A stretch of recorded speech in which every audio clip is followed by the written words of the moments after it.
এরপর নজর রাখবো আমরা যে বড় খবরের দিকে। সেই খবর হচ্ছে নদিয়া থেকে। নদিয়ার শান্তিপুর কলেজে শিক্ষককে নিগ্রহে, অধ্যাপককে নিগ্রহে উত্তেজনা। শুরু হলো কর্মবিরতি ও অবস্থান বিক্ষোভ। শুক্রবার অধ্যাপক নিগ্রহের প্রতিবাদে শুরু হলো শান্তিপুর কলেজে টিচার কাউন্সিলের কর্মবিরতি। পাশাপাশি শিক্ষাকর্মীদের মার খাওয়ার প্রতিবাদে অনির্দিষ্টকালের অবস্থান বিক্ষোভ শুরু হয়েছে কলেজে, যার ফলে বর্তমানে শিখেই উঠেছে কলেজের পড়াশোনা। অধ্যাপকের লিখিত অভিযোগ অনুযায়ী কলেজ ছাত্র এবং দুষ্কৃতীদের গ্রেপ্তারের দাবিতে আজ থেকে অনির্দিষ্টকালের জন্য কর্মবিরতি শুরু হয়েছে। ঘটনার তীব্র নিন্দা জানানো হয়েছে।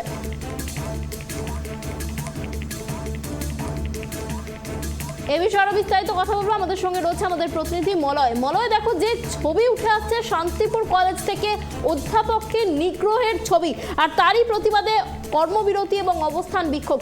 ঠিক কি ঘটনা ঘটেছে? দেখো অনন্যা, এই বলতে গেলে একটু বিস্তারিত লাগবে, এই জন্যই এই ইতিহাস কিন্তু মানে কলঙ্ক জনিত ইতিহাস কিন্তু আজকে নতুন নয়। এর আগেও প্রিন্সিপালকে পর্যন্ত মারধর করা হয়েছে বহিরাগত দুষ্কৃতীদের বিরুদ্ধে অভিযোগ উঠেছিল, এবং তার আগে আরো অধ্যাপকরা মার খেয়েছেন। এবারে যেটা হলো সেটা হচ্ছে অধ্যাপকের সরাসরি মাথা ফাটিয়ে দেওয়া হলো গতকাল, এবং শুধু তাই নয়, কর্মচারী বিন্দু বাধা দিতে গেলে তাদেরকেও ফেলে মারার অভিযোগ উঠলো। আজকে অনন্যা, তুমি সিসি ক্যামেরাটা দেখলে তোমার মানে শিহরণ জাগবে যে এইরকম ভাবে একজন শিক্ষককে, বিশেষ করে অধ্যাপককে কেউ মারতে পারে। এবং প্রশ্ন উঠছে আর একটা বিষয় নিয়ে, সেটা হচ্ছে কলেজের পড়ুয়ারা তো ছিল দুই একজন, এবং দুষ্কৃতীরা বাইরে থেকে কিভাবে আসলো কলেজের, যেখানে আই কার্ড ব্যবহার হয় সেই আই কার্ড না দেখিয়ে দুষ্কৃতীরা ঢুকলো কিভাবে, এটা নিয়ে একটা প্রশ্ন উঠছে। তবে আজকে কলেজ কর্মচারী কিন্তু ছাড়ার পাত্র নয়, কারণ তাদের বক্তব্য হচ্ছে এভাবে কাজ করতে এসে, সরকারি প্রতিষ্ঠানে কাজ করতে এসে নিজেদের জীবনের নিরাপত্তা নেই। বিশেষ করে মহিলা যারা কর্মচারী আছেন, তারা যখন তাদের সামনে অকথ্য ভাষায় গালিগালাজ করা হচ্ছে, ওই দুষ্কৃতীরা গালিগালাজ করছে তো, এবং তাদেরকেও প্রাণে মেরে দেওয়ার হুমকি দেওয়া হচ্ছে। উল্টো দিকে যারা শিক্ষক শিক্ষিকা আমাদের শ্রদ্ধেয় এবং যারা জাতির মেরুদণ্ড, যারা শিক্ষা দেন, সেই অভিভাবকের পরে যাদের স্থান, তাদেরকে এইভাবে ফেলে মারা, এটা নিয়েও কিন্তু শিক্ষকদের যে সংগঠন, সেই সংগঠন ভিত্তিকেও কিন্তু অভিযোগ চলছে বিভিন্ন দপ্তরে এবং ঊর্ধ্বতন কর্তৃপক্ষের কাছে। তবে হ্যাঁ, এরই মধ্যে বাদ ছেড়েছে একটি বিষয়, সেটা হচ্ছে যেহেতু ট্রেনের একটি সমস্যা চলছে, এই জন্য অনেক অধ্যাপক, অনেক কর্মচারী কিন্তু দূর থেকে আসেন। তারা আজকে এখনো পর্যন্ত সেইভাবে পৌঁছতে পারেননি বলে বিষয়টা হয়তো আপাতত একটু ঢিলেঢালা চলছে। কিন্তু তাদের দাবি হচ্ছে সোমবার থেকে এই নিয়ে এখনো পর্যন্ত কোনো দুষ্কৃতী কিন্তু গ্রেফতার হয়নি, অথচ 5 জনের নামে এখানে শান্তিপুর থানায় লিখিত অভিযোগ হয়েছে। যদি এভাবে চলতে থাকে এবং যদি দুষ্কৃতী গ্রেফতার না হয়, তাহলে কিন্তু তারা পথে নামবেন অনেক আরো আঁটোসাঁটো ভাবে, এমনটাই জানানো হয়েছে। অনন্যা, মলয়, তোমার কাছে আরো যে বিষয়টা জানতে চাইবো, এই যে দুষ্কৃতীরা আমরা দেখতে পাচ্ছি ভিডিও ফুটেজে, যে দুষ্কৃতীরা এই ঘটনাটি ঘটিয়েছে, তাদের কি কারণ রয়েছে এই ঘটনা ঘটানোর পেছনে, সেই বিষয়ে কি কিছু জানা যাচ্ছে? একটি বিষয় উপস্থাপিত করেছে, সেটা হচ্ছে যে কেন এখানে মারার এই বিষয়, যে যাকে মারা হয়েছে অথবা ইতিহাসের অধ্যাপক রামকৃষ্ণ মন্ডল, তিনি গতকালকে আমাদের জানিয়েছিলেন যে কলেজের ডেভেলপ ফান্ডে প্রত্যেকটা কলেজের একটা টাকা থাকে, শান্তিপুর কলেজের সেই পরিমাণটা অনেক অনেক বেশি, এবং সেই টাকার দিকেই মূলত ছাত্র, ওই কিছু ছাত্র এবং দুষ্কৃতী বহিরাগত তারা কিন্তু এই জন্য এই অধ্যাপকের বাড়িতে পর্যন্ত একবার হুমকি দিয়েছিল যে স্যার আমাদের কিন্তু কাজের বরাদ দিতে হবে। অর্থাৎ ওই কলেজে যে ডেভেলপ, যে বিল্ডিং হচ্ছে, যে প্রাচীর নির্মাণ হচ্ছে, বিভিন্ন রকম যে ডেভেলপ কাজ হচ্ছে, সেই কাজের যে কন্ট্রাক্টর, সেই কন্ট্রাক্টর তাদের মধ্যে থেকে নিতে হবে, এমনটাই কিন্তু ফরমান জারি করে তারা। এবং সেটা যদি না মানতে চাওয়ার ফলেই কিন্তু বাড়িতে গিয়ে কিন্তু হুমকি দিয়ে আসা হয়েছে। গতকালকে ওই অধ্যাপকের স্ত্রী পর্যন্ত অভিযোগ করেছে, আমরা পরিবার নিয়ে যথেষ্ট দুশ্চিন্তায় রয়েছি, যে যখন তখন আমাদের একটা কিছু প্রাণনাশের হুমকি দিয়ে গেছে। যেহেতু এই বিষয়ে শান্তিপুর থানায় জানিয়েও কিন্তু আমাদের কোনো এখনো পর্যন্ত সুরা হয়নি, এবং বহাল তবিয়তে ঘুরে বেড়াচ্ছে যারা দুষ্কৃতী, গতকালকে 5 দুষ্কৃতী।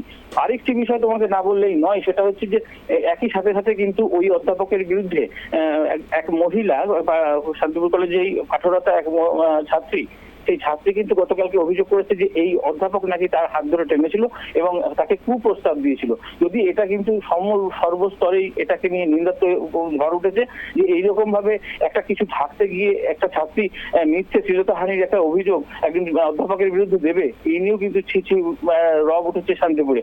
তবে তার যুক্তিটার ক্ষেত্রেও কিন্তু কলেজ কর্তৃপক্ষ এবং অধ্যাপক মহল তাদেরকে স্বাগত জানিয়েছে, যে তার হাতে নিশ্চয়ই প্রমাণ আছে, কিছু সিসি ক্যামেরার ফুটেজ দেখা গেছে, সেখান থেকে ওই লাইব্রেরিতে আদৌ সেই শিক্ষক গিয়েছিল কিনা, তার হাত ধরে টেনেছিল কিনা, তাকে কি প্রস্তাব দিয়েছে, সেগুলো প্রকাশ্যে আসুক। যদিও এখনো পর্যন্ত আমরা টিআইসি সুচিস্মিতা স্যান্ডেলের কাছ থেকে যেটুকু জানতে পেরেছি যে এই ধরনের কোনো ফুটেজ তারা পাননি, বরং ওই ইতিহাসের অধ্যাপক গতকালকে লাইব্রেরিতে যাননি, উপরন্তু তিনি টিচার্স রুমেই বসেছিলেন সর্বক্ষণ। মলয়, তোমার কাছে আরো যে বিষয়টা দেখো জানতে চাইবো যে এই যে ঘটনা, এই ঘটনায় তুমি বারবার বলছো দুষ্কৃতীরা, এই দুষ্কৃতীদের সাথে কি কলেজের ছাত্ররা কোনোভাবে জড়িত রয়েছে নাকি শুধুই দুষ্কৃতীরা এই ঘটনা ঘটিয়েছে? না, এক্ষেত্রে দেখো, সামনে প্রকাশ্যে না বললেও এটা বোঝাই যায় যে শাসক দলের একাংশ ছাত্র যারা অতীতে কলেজে পড়তো কিন্তু এখন বহিরাগত এবং তারা বিভিন্ন রকম দুষ্কৃতি কাজকর্মের সঙ্গে যুক্ত থাকে, সেই ধরনের কিছু দুষ্কৃতি এসেছিল বলেই দাবি করছে কর্মচারী বৃন্দ, দাবি করছে অধ্যাপক মহল। যাদের নামে অভিযোগ করা হচ্ছে সেই নামগুলো কি জানা যাচ্ছে? নামগুলো সবকটা এখন এই মুহূর্তে মনে নেই আমার কাছে, কিন্তু 5 জনের নামে হয়েছে অভিযোগ এবং সেই 5 জনের নাম কিন্তু ইতিমধ্যেই গতকালকেই শান্তিপুর থানায় লিখিত অভিযোগ হয়েছে নাম দিয়ে। পুলিশের তরফে বর্তমানে কি অ্যাকশন নেওয়া হচ্ছে, কি জানা যাচ্ছে? পুলিশের তরফ থেকে এখনো পর্যন্ত এই বিষয়ে ওই সিসি ক্যামেরা ফুটেজ আজকে যেটা আমরা দেখাচ্ছি, সেই সিসি ক্যামেরার ফুটেজ কিছুক্ষণ আগে তারা নিয়ে গেছে, সেই নিয়ে যাওয়ার ভিত্তিতে তারা আইডেন্টিফাই করবে এবং তারাও নিশ্চয়ই তৎপর রয়েছে এটা ধরার ব্যাপারে। তবে যতক্ষণ না পর্যন্ত আজকে রাত পার হচ্ছে বোঝা যাচ্ছে না এখনো পর্যন্ত। তবে পুলিশের সূত্রে যেটা জানা গেছে তারাও কিন্তু তৎপর রয়েছে এই দুষ্কৃতীদের ধরার জন্য। মলয়, কলেজের অন্যান্য ছাত্রছাত্রীদের এই বিষয়ে কি মতামত, কিছু কি জানা যাচ্ছে?